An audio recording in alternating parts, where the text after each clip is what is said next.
General questions, and we move now to First Minister's questions. Question number 1, Ruth Davidson. Thank you. To ask the First Minister what engagement she has planned for the rest of the day. First Minister. Engagement is to take forward the Government's programme for Scotland. Ruth Davidson. Presiding Officer, last week Willie Rennie failed to get a single answer from the First Minister on whether the SNP will support full EU membership in its manifesto. He should have waited a week, because now we have two. Nicola Sturgeon's stated position is to be a full member of the European Union. Her MP's stated position is to leave the common fisheries policy. But full membership of the European Union means full membership of the common fisheries policy. Isn't that the case, First Minister? First Minister. Well, Ruth Davidson's clearly not been paying attention. The SNP has been consistent over many years in our criticisms of the common fisheries policy, and very clear about our intentions to see it fundamentally reformed. Our 2007 manifesto continued to work for withdrawal from the CFP. 2011, the CFP well past its sell-by date. The 2014 White Paper on Independence.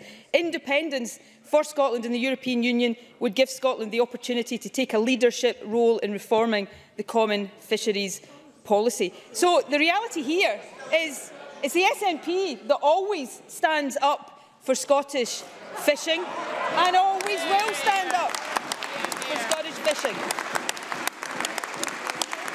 And of course, the uncomfortable truth for Ruth Davidson is that it's successive Tory governments who have sold out the fishing industry. Remember the words. Remember the words. I know Ruth Davidson doesn't want to hear what's coming next, Presiding Officer. Remember the words of the Tories. In the wider UK context, the fishermen must be regarded as expendable. That's the Tory record on fishing. And of course, we know that the Tories are lining up to sell out fishing again, because the Brexit White Paper makes it clear that fishing will just be a negotiating chip in the Brexit talks. So the SNP stands up for fishing, Tories sell them out. Ruth Davidson. Priceless, Presiding Officer. She wants to quote internal SNP documents. Let me quote a document. It's Chapter 13. Chapter 13 of a little thing called the EU Conditions of Membership. And it says it requires the introduction and participation in the common fisheries policy, and it doesn't get much clearer than that. So let's spell out the complete absurdity of the SNP's position here, or should I say the positions. Firstly, it's the SNP's position that Brexit is a terrible threat to Scotland and that fishermen are better off being governed by the EU's hated common fisheries policy. That's the position that Angus Robertson outlined at the weekend when he said, we're in favour of Scotland being a member state of the European Union and we're in favour of a reformed common fisheries policy. But it's also their Brexit position that Brexit is a sea of opportunity for our fishermen, and that we must avoid any policy, any practice, any regulation or any treaty which could return us to the common fisheries policy. And we know that because on Tuesday, Ailey Whiteford and Mike Weir, two of Mr Robertson's parliamentary colleagues, signed a pledge written by the Scottish Fishermen's Federation saying so. So can I ask the First Minister, is Mr Robertson wrong when he was on the telly at the weekend, or are Ms Whiteford and Mr Weir wrong? Or is it the SNP plan to try and say they're all right so that they think the people are so daft we won't notice? First Minister. Well, Ruth Davidson has managed to hold several different positions on Brexit all by herself.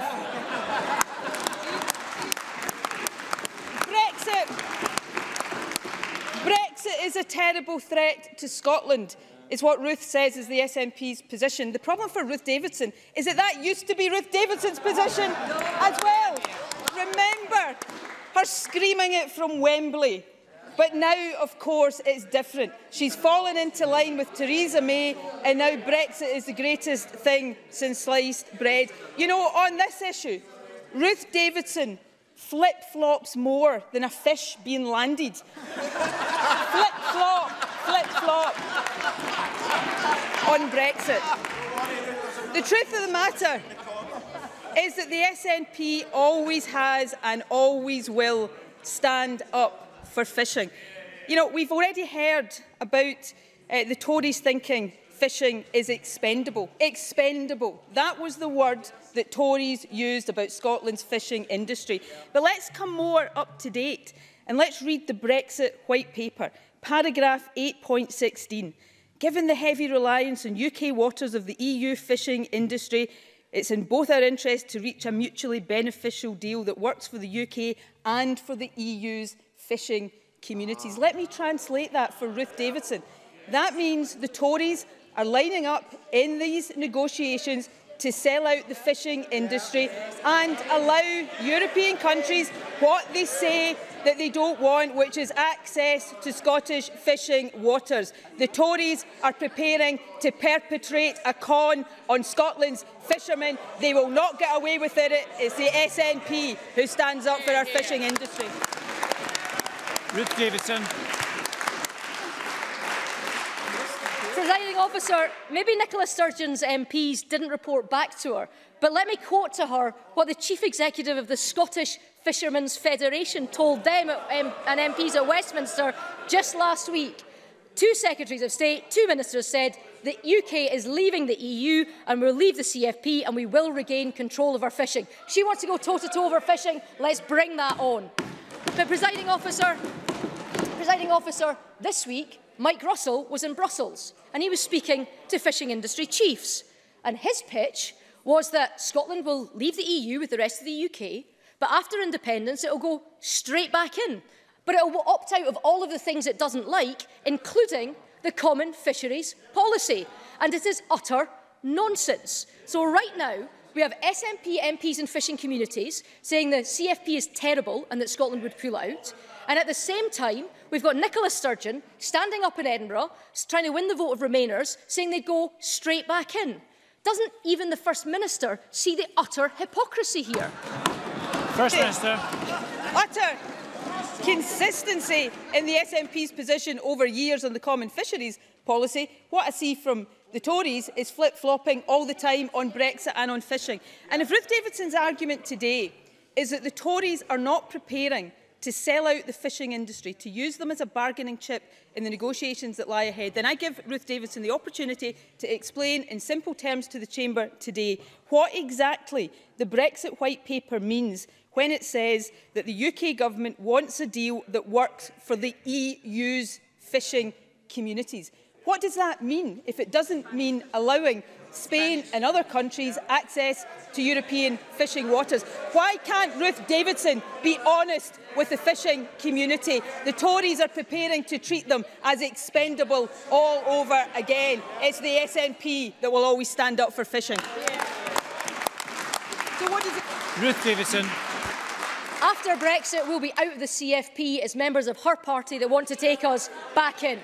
But what we've got, Presiding Officer, what we've got is that the SNP saying they're in favour of joining the European Union, but the First Minister not confirming whether the SNP will back full membership in their manifesto. They say they're in favour of the common fisheries policy, except for MPs and fishing communities who say they're against it. And then we have the real whopper.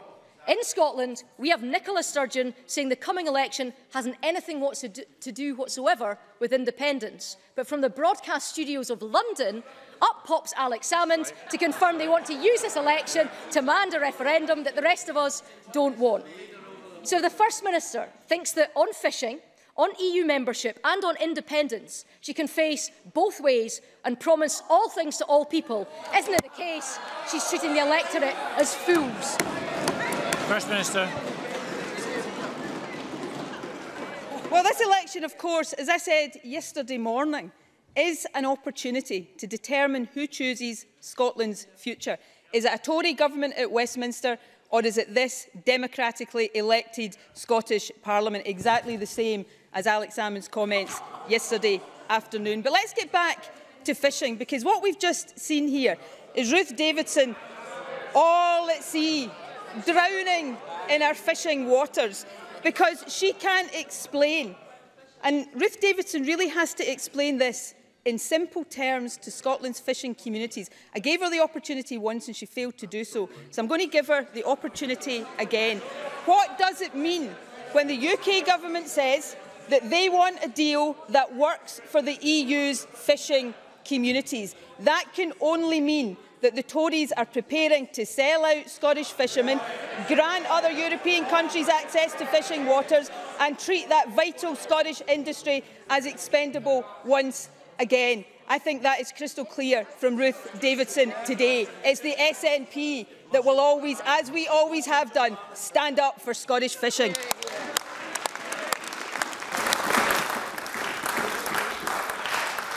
Question number 2, Kezia Dugdale. To ask the First Minister what engagement she has planned for the rest of the week. First Minister. Engagements to take forward the Government's programme for Scotland. Kezia Dugdale. Next week, voters will go to the polls to decide the future of local services, like our schools. The First Minister used to claim that education was her #1 priority, but even she doesn't claim that anymore. After 10 years of SNP government, Scottish education is facing challenges like never before. Since the SNP took office, there are 4,000 fewer teachers, 1,000 fewer support staff, and class sizes are bigger. International studies show that Scotland is declining in maths, in reading, and in science. John Swinney's response to this was to publish a mini manifesto repeating the very promises he's been breaking every year since 2007. So can the First Minister tell teachers, parents and pupils why they should believe the SNP this time around? First Minister. Well, education is my top priority. That's why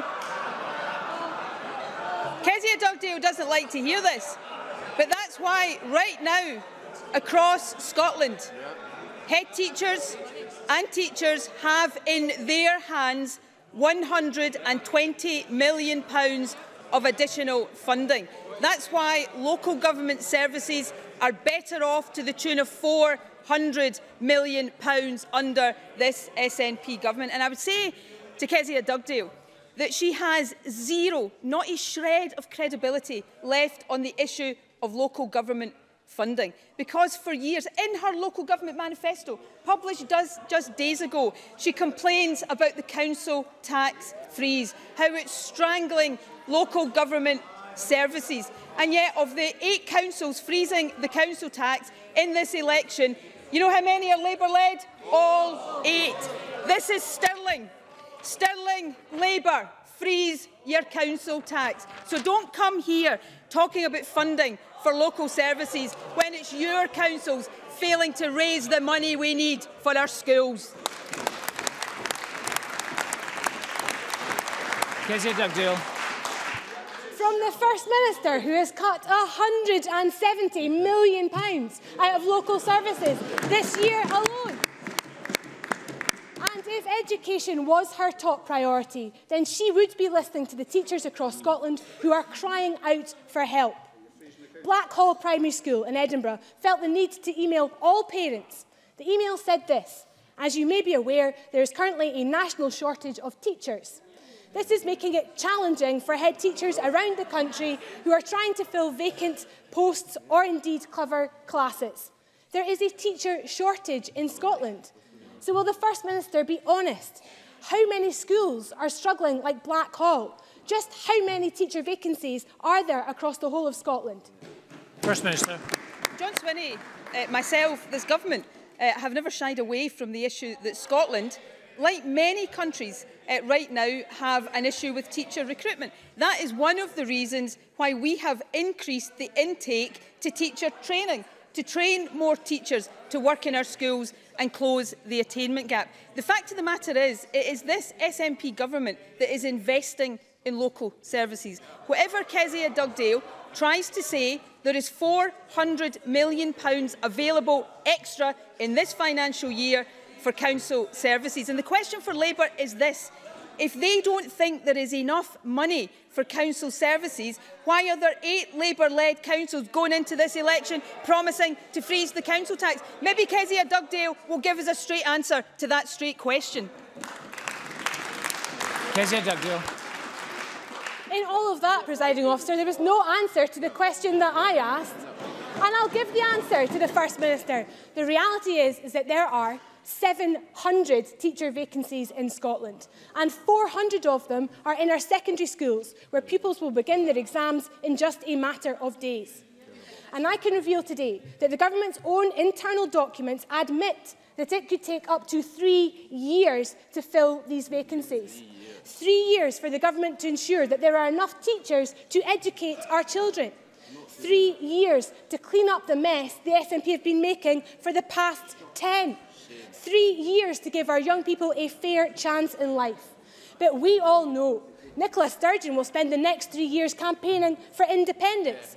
So can the First Minister really keep a straight face and tell teachers, parents and pupils that once again education is her #1 priority? First Minister.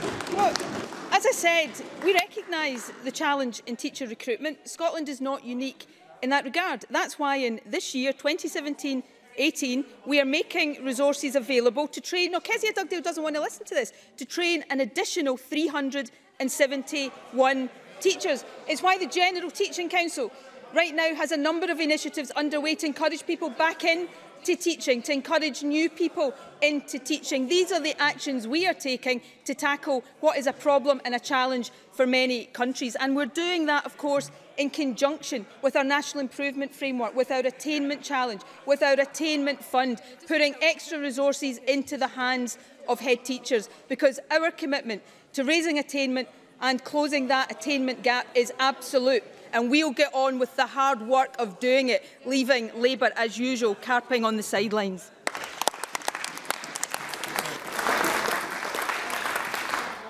We have a couple of constituency questions. The first from Jenny Gilruth. Thank you, Presiding Officer. The First Minister will be aware that last Thursday Diageo announced plans to cut up to 100 jobs in Scotland, potentially affecting up to 70 workers at their leave-in premises in my constituency. The GMB union has laid the blame squarely at a damaging Tory hard Brexit. What assurances can the First Minister give my constituents, who now potentially face redundancy due to Conservative recklessness? First Minister. Well, obviously I was very concerned to learn that Diageo has begun a consultation with its staff over potential job losses at its sites in Leven and Shield Hall. And I know that this will be an extremely anxious time for the company's employees and their families. Keith Brown has already arranged to meet with Diageo, and officials in Scottish Enterprise are fully engaged with the company already.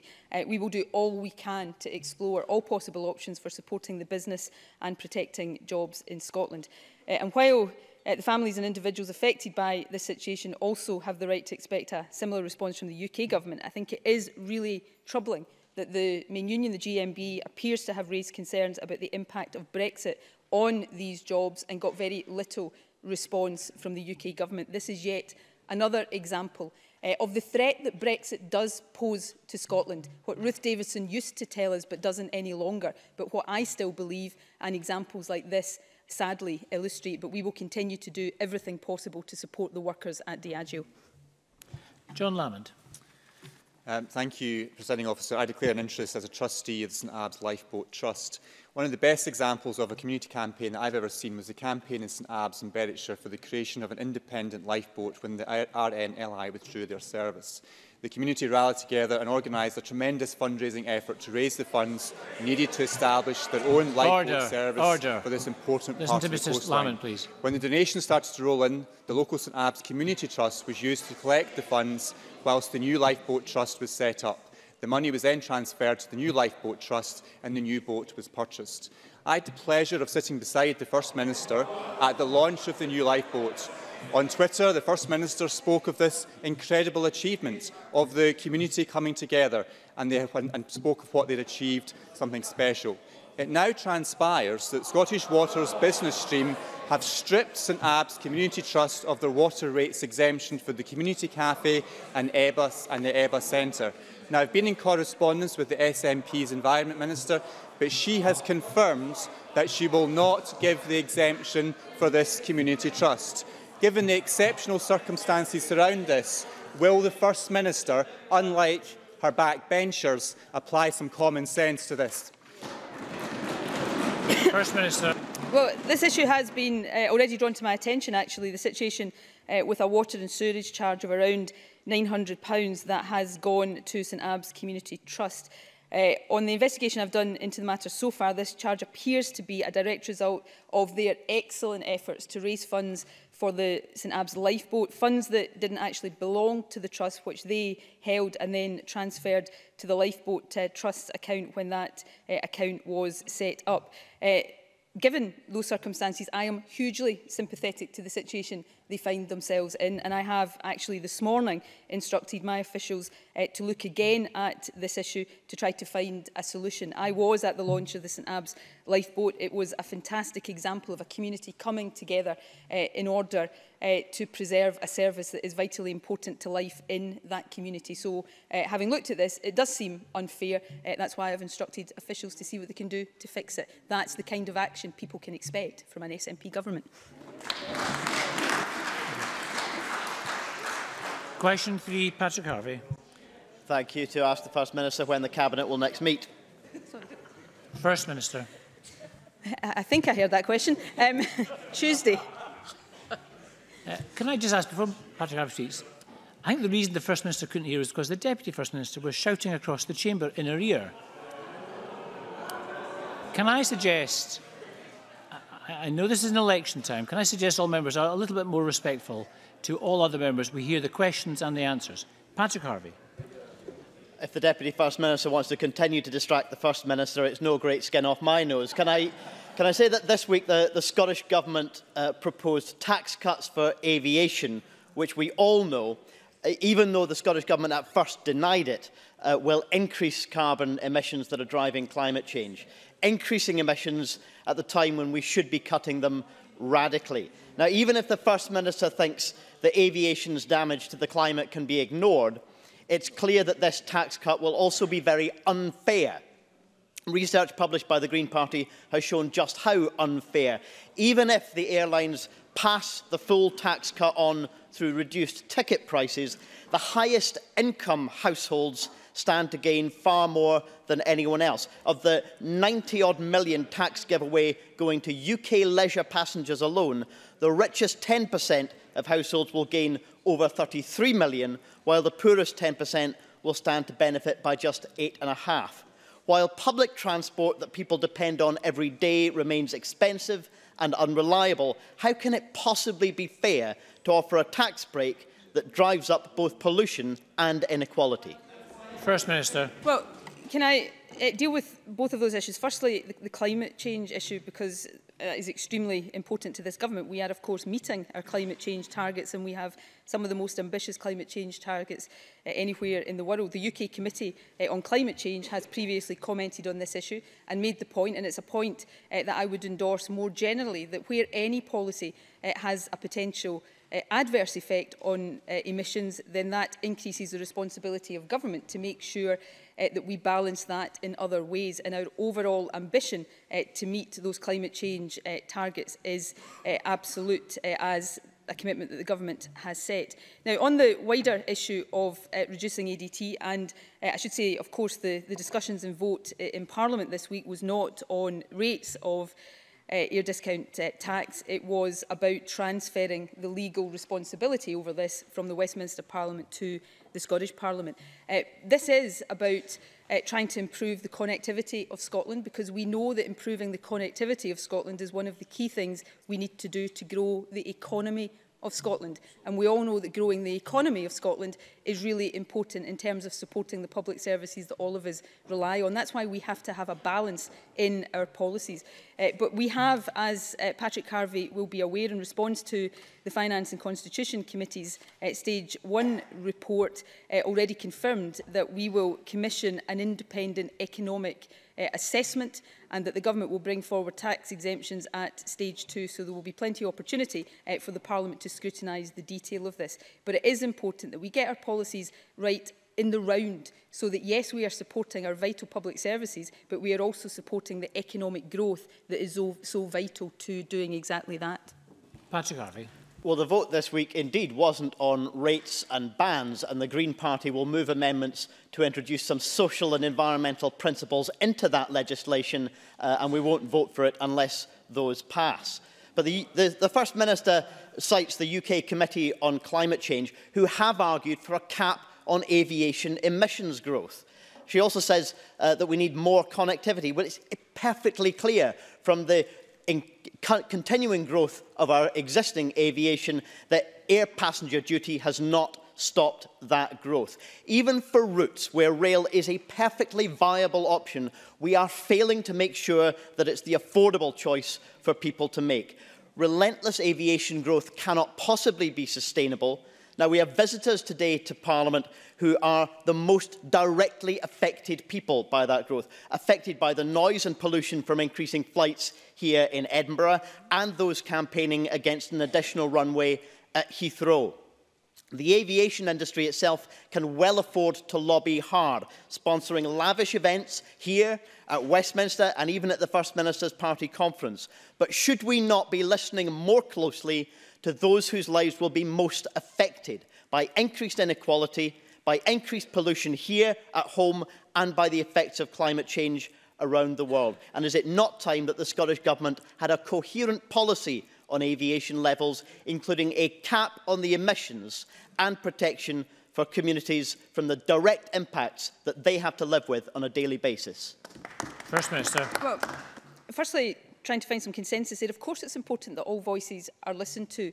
The Scottish Government has made clear our views that there are, in our view, benefits to Scotland from Heathrow expansion, but it will be for the UK Government in taking forward that policy to answer the questions on the impact on people living around that area and also the impact on the environment. And of course, we will continue to pay very close attention to the answers to those questions and to the case that is made as it develops. On our own policy, Patrick Harvey talks about relentless growth in aviation. That's not what I'm proposing. It's not what the Scottish Government is proposing or advocates. But what we do advocate are good connections for Scotland. Of course, good rail connections are vitally important. And I would encourage people to use the train when travelling across the UK. But our economy also needs good aviation connections. And we know over past years the constraints that there has been in our economy from the lack of certain routes and the lack in particular of direct flights in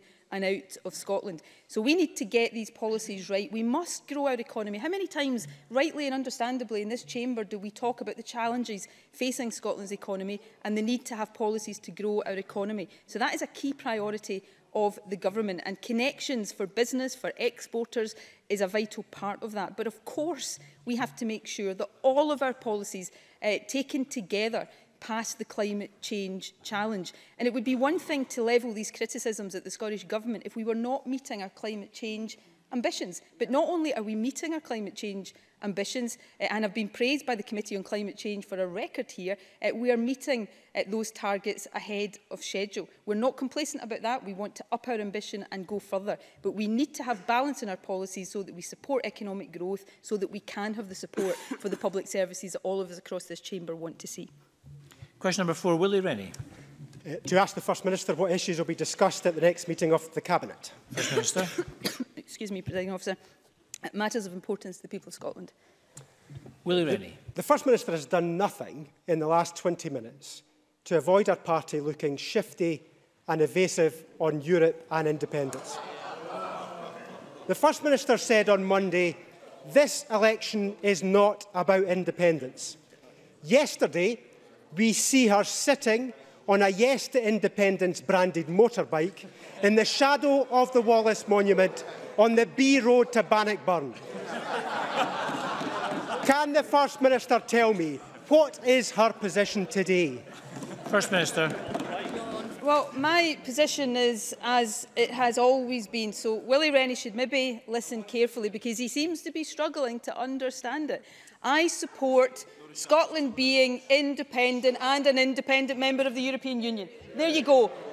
How can Willie Rennie struggle to understand that? And he's right, I did go to Bannockburn yesterday, actually. I went to visit a fantastic heritage project, the restoration, or the attempted proposed restoration of Bannockburn House, where Bonnie Prince Charlie stayed back in those days. So that was a fantastic visit yesterday, and I am proud in this election to be getting out there, making the case for a strong opposition to the Tories at Westminster and making the case that on the key questions, independence and other key questions, it should be the voice of this Parliament, this democratically elected Parliament that determines the future of Scotland, not the voice of an increasingly right-wing Tory government at Westminster. Hear, hear. Willie Rennie. Does she really think we're all buttoned up the back?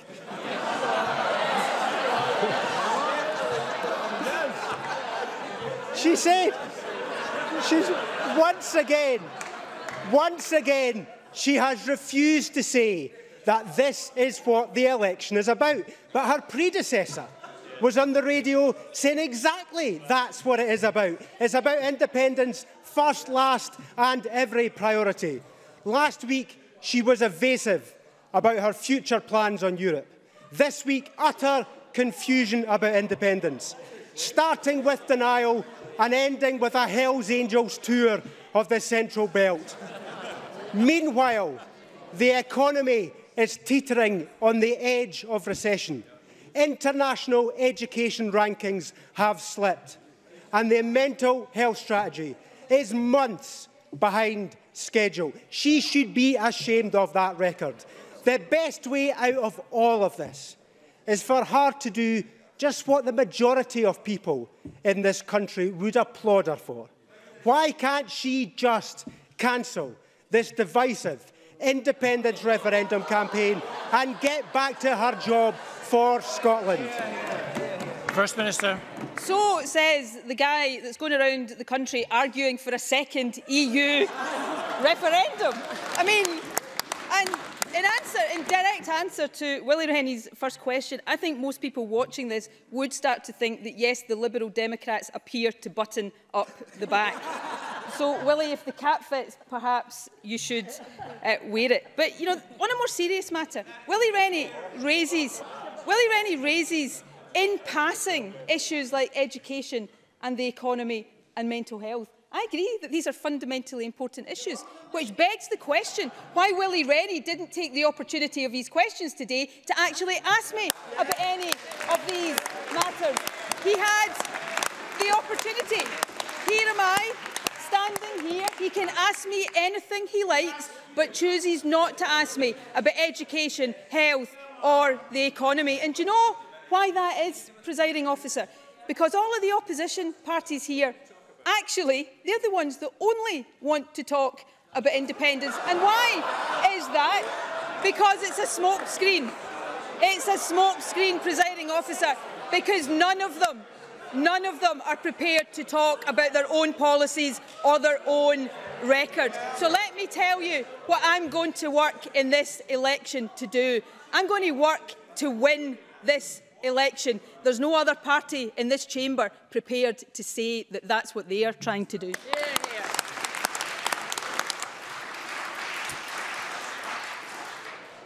A couple of supplementaries. The first from Monica Lennon. Thank you, Presiding Officer. I do have a question on domestic matters. It's about education. The First Minister will be aware that college lecturers are on strike today and they're gathering outside Parliament for a rally this afternoon after ACAS talks on Tuesday aimed at resolving the ongoing industrial dispute failed to reach a solution. Now, the SNP have been promising lecturers equal pay since 2011. Lecturers have already compromised by agreeing to stagger pay harmonisation over 3 years up to 2019. But despite this, the deal that was agreed last year still hasn't been honoured. What message does the First Minister have for the striking lecturers? And what urgent action are ministers taking to resolve the disputes? First Minister. Firstly, in terms of the lecturers that are visiting Parliament today, the Minister for Further Education and Higher Education will meet with them later today, or representatives of them later today. I want to see this dispute resolved because strike action in our colleges is in no one's interest. It's certainly not in the interest of college students. But let me be clear what has happened here. We have put in place, as we were asked to do, arrangements for national bargaining. Now, when you have arrangements for national bargaining, then it then becomes ultimately a matter for the trade union and the employers to resolve. Now, as I understand it, and clearly pay close attention to these matters. This is not actually a dispute about pay. The pay increases have broadly been agreed. This is now a dispute about terms and conditions, about the amount of class contact time and numbers of holidays. So I would encourage certainly the employers to go the extra mile to resolve this dispute, and I hope in discussion with the union they will be able to do that. I think the move to national bargaining is a significant step forward, but once you have governments having to step in to resolve these things, you no longer have national bargaining. So if we want national bargaining that's going to work, then both sides have to be prepared to come to a resolution, and I very much hope that happens and happens very soon. Tavish Scott. Thank you, Presiding Officer. The First Minister will know that farmers and crofters have 3 weeks to make 2017 payment applications. She will also know that the £180 million computer system to make these payments does not work.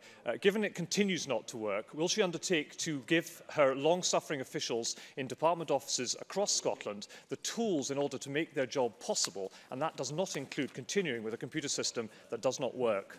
First Minister. Well, of course, we support our officials working across the country, and officials working on these matters are working exceptionally hard. We will ensure they are equipped with the tools they need to do the job. It is vitally important that payments to crofters and to farmers more generally are paid on time, and Fergus Ewing is very focused on that. I'm very happy to ask Fergus Ewing to meet with Tavish Scott to discuss the action we are taking, to listen to any concerns he continues to have and set out what we're doing to address them.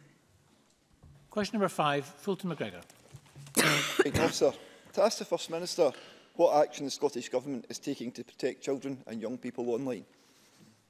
Minister. Last week, the Minister for Children and Early Years launched the Scottish Government's National Action Plan on Internet Safety for children and young people. It contains a range of actions we will undertake, working in partnership with the police, health boards, third sector organisations and, crucially, children and young people themselves. Our approach seeks to help children and young people develop the skills they need to stay safe on the internet and to support parents and carers to be more aware of the potential risks that their children face online. Fulton McGregor. I welcome this development. It is vital that we all do what we can to keep children safe in every aspect of their lives. Can the First Minister advise what role is envisaged for service providers and technology businesses, who clearly also have a key responsibility to protect children from harm online? First Minister.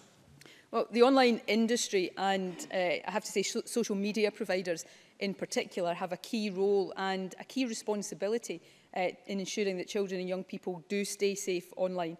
And I think it is reassuring to see the industry taking its responsibility to protect children seriously through a range of actions and measures. But we should continue where it's necessary to put pressure on the industry to take the action that is appropriate, because there is more for the industry and for providers to do. Indeed, I think there's more we can all do to help keep children safe online. So the action plan that we published last week sets out how the government will take the steps that are for us to take, and I look forward to the industry playing its role fully, working with ministers and other stakeholders to implement its measures. I mean, the internet overwhelmingly is a force for good, and we should embrace that positively. It opens new worlds to children every single day, but the downside are the dangers and the risks that children face. So we must tackle them so that children can continue to enjoy and benefit from the internet in the ways that many of them do. Question 6, Liam Kerr. Thank you, Presiding Officer. To ask the First Minister what the Scottish Government's position is on the accuracy of the GERS figures. First Minister. GERS is a national statistics publication, which means that it has been independently assessed by the UK Statistics Authority to ensure that it meets the Code of Practice for Official Statistics. That code ensures that statistics are of high quality and of public value. GERS estimates the level of public revenue raised in Scotland and the level of public spending for residents of Scotland under the current constitutional arrangements. It is based on a range of estimates and it is not It's not an indication of the finances of an independent Scotland, which of course would be dependent on a range of other factors, including the spending choices and priorities of the government of the day. Liam Kerr. I thank the First Minister for that reply, but she has to say that to those SNP supporters, including members of this chamber, who in recent months have mounted a concerted campaign to undermine and delegitimise GERS. So can she also put on record that GERS are official statistics produced by her government to the highest standards, and that those who denigrate the figures are, including in this chamber, as a matter of fact, simply wrong? First Minister. Well, can I recommend to the member that when he comes here and asks a question, he actually manages to listen to the answer. Let me repeat what I said in my first answer. He stood up there in his supplementary and asked me to put on record that they are national statistics. The first words in my original answer were GERS is a national statistics publication. A bit of listening instead of heckling might have gone down well. The point I'm making, simple point I'm making is this, is that GERS doesn't tell us anything much about the finances of an independent Scotland. And it's not just me that says that. The Fraser of Allender Institute says that GERS reflects current constitutional arrangements. And of course we have a leading anti-independence campaigner who himself said in radio recently, nobody suggests that the GERS figures show what a future independent Scotland would look like. So yes, they are official statistics. Official statistics are known for being high quality and of public value. They have a range of estimates underpinning them, as everybody is aware of, but crucially they reflect the position in Scotland, as the Fraser of Allender Institute says, under current constitutional arrangements, not under independence.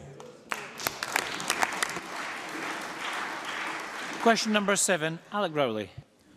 Presiding Officer, to ask the First Minister what action the Scottish Government will take to ensure that older people receive the free personal care payments that they are entitled to in light of research by Age Scotland, which suggests that thousands are missing out due to delays in assessing and arranging care.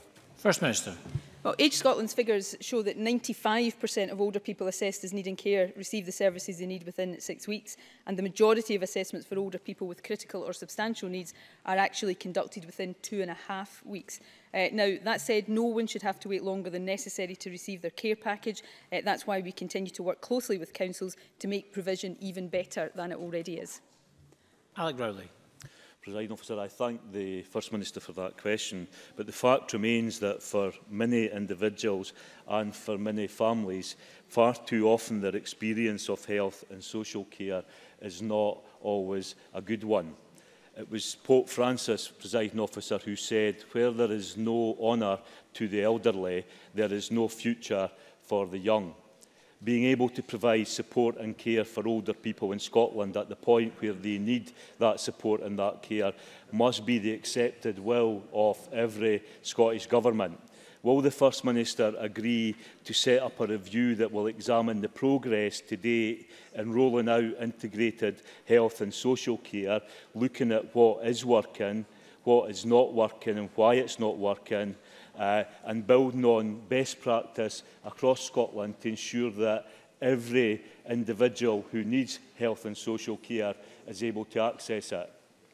First Minister. Well, I agree very strongly actually with the sentiments behind Alec Rowley's question. How we care for our older people is very often the mark of a civilised society, which is why I think we should all be proud of free personal care in this country, and we should also all be proud that the vast majority of older people get good high quality care, and they get it timorously upon an assessment that says that they need that care. Yes, there are still some individuals for whom that is not the experience, and we must and we are determined to continue to work to resolve that. It's exactly for that reason that we did take the step as a government, a step that no previous government was prepared to do, to formally, by statute, integrate health and social care. It's also why, as Alec Rowley is aware, we are now doing, again, the very difficult thing that governments have shied away from for a long, long time, of transferring money from acute health services into social care and community care, in recognition of the fact that it's those services that are absolutely essential for individuals, particularly older people, but also essential when it comes to relieving the pressure on our acute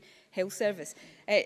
Alec Rowley asked for a review. I would say to him that the progress of integration is under constant monitoring and review and will continue to be so. It is absolutely the right thing to do. Initiatives of that magnitude clearly will have challenges along the way. But I already speak on a regular basis to people working in both health and social care in different parts of the country who point to improvements that are already being made because of that integration. So we're delivering, or we, the people out there working in these services, are delivering a high quality service for the vast majority of older people. And our determination, working with local authorities, the health service and voluntary organisations who are absolutely crucial here as well, is to make sure that that's the experience for absolutely every single older person in Scotland. Christine Graham. Thank you, Presiding Officer. As the First Minister is aware, the introduction of free personal care in 2002 has saved, over the 15 years, tens of millions to the Treasury because they're not required to pay out attendance allowance. Tens of millions that could have gone towards free personal care. Does the First Minister agree with me that it's ironic, indeed hypocritical, that in the same breath as the Tories defend their cruel rape clause and demand the Scottish Government provides funding to support victims of that callous clause, they refuse to pay out savings that we have made in this Parliament through our compassionate policies? First Minister. Christine Graham is absolutely right. It remains something of a national scandal that the UK Government clawed back attendance allowance from Scotland following the introduction of free personal and nursing care under a previous administration in 2002. And Christine Graham talks, I think she said, I may have misheard her, about the tens of millions of pounds that have been lost to this government as a result of that move by past and current UK governments. Let me tell her exactly how much that is over the past 15 years. It now amounts to £600 million. More than £500 million that rightly should be here in Scotland helping to support our older people that is now currently in the pockets of the London Westminster Treasury. Now, that policy, I have to say, was started by a Labour UK government, but it's been continued by a Tory UK government. So if either of those parties now wants to say that they stand up for pensioners, although that will be difficult from the Tories, who are preparing to abandon the triple lock on pensions, of course, but if either of these parties want to come here and talk about what more we need to do for older people, then their support for this government trying to get that money back for Scotland would certainly be overdue, but it would be very welcome indeed. Thank you. That concludes First Minister's questions. Point of order, Ms Davison. Presiding Officer, during this edition of First Minister's Questions, Nicola Sturgeon made a number of claims. One of them was that there wasn't a fag paper between her and Alex Salmond's position on whether this general election is or is not about independence. And the second, in response to Willie Rennie, was that only the opposition wants to talk about independence. I'm wondering if the First Minister is aware that at the exact time she was making those statements, her predecessor, Alex Salmond, was on Sky News and is quoted as saying that this general election, one of the issues will be whether to back our Parliament's right to decide when we have an independence referendum, and that it would reinforce the mandate of Holyrood to do so. And I'm just wondering, Presiding Officer, if the First Minister would like to reconsider her quotes in light of this embarrassing intervention by her predecessor at the time that she was speaking. Sorry, First Minister. It's a point of order for the Chair. It's a point of order for the Chair, not for debate. Can I just suggest that these matters are best pursued outside this chamber? Excuse me, Mr Fitzpatrick. It's a point of order. It's a question for the Chair to rule on. As I do rule, it's not a point of order. These are debating points to be conducted in a general election context outside this chamber. The point has been made. There is not, I'm sorry, it is not to open up a debate. It's a question for the Chair. That's not a point of order. We're finished decision. We're finished FMQs. We'll move on to members' business now. I would ask members to leave the chamber quietly. And it's members' business in the name of Neil Findlay.